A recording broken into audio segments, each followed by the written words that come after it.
Hi, my name is Ahmed, and I'm the Operations Manager at FleetSpark. This is Video 6 in our Trucking 101 series.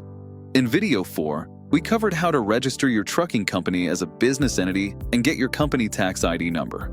In Video 5, we covered the operating authorizations you need to haul freight for pay.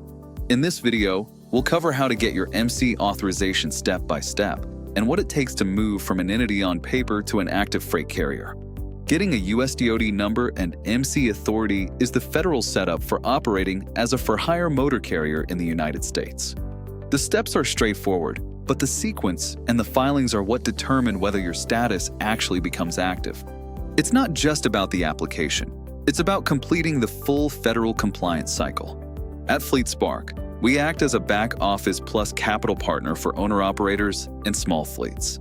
We help you get fundable, stay compliant, and stay profitable, and we guide you through the authorization process so you don't get stuck on avoidable delays. Practically, that means we help you keep your business information consistent, get your documents organized, and keep your bookkeeping clean.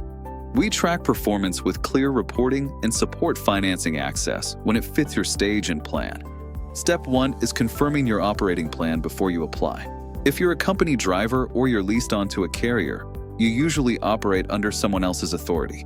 If you're booking loads as the carrier under your own name, that's when you typically need your own registration and authority. Step 2 is locking your business identity and using it consistently. Use the same exact legal name and the same address details across all documents. The same contact information and your EIN must be used on every filing. This consistency is what makes the rest of the process smoother, especially when filings are submitted on your behalf. Step 3 is applying through the Federal Motor Carrier Safety Administration website. Go to FMCSA.gov. Under the Registration tab, select Apply for a new USDOT number and authority. This takes you into the Unified Registration System, or URS.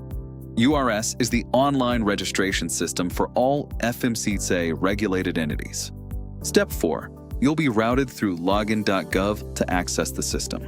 Create your account and confirm your email. Set up your secure sign-in verification methods to protect your business identity.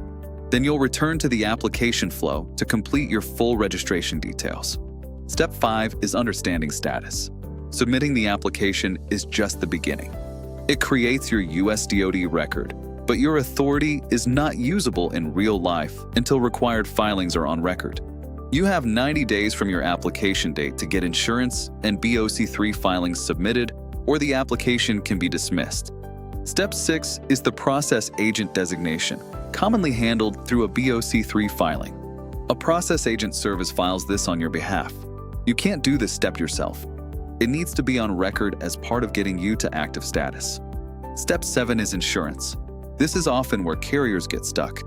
After your request is submitted, your insurer files proof of insurance directly with FMCSA.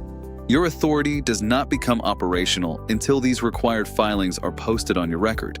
If the coverage details or your business identity information don't match exactly, filings will be delayed. Step 8 is verification. You must confirm everything is on file. Your MC authority status should show as active before you haul any for-hire loads under your own name. Most delays come from a few predictable issues, like applying when your plan doesn't require it or using inconsistent details. Don't assume granted means active. Avoid starting equipment purchases or broker onboarding until your BOC3 and insurance filings are visible on your record. At FleetSpark, we help you navigate the authorization process from start to finish so you don't get stuck on avoidable delays or unclear requirements.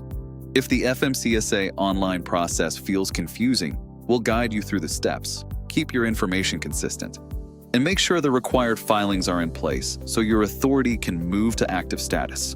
If you're ready to move toward operating as an authorized owner-operator, reach out to our team today. Thanks for watching. We'll see you in the next video of the Trucking 101 series.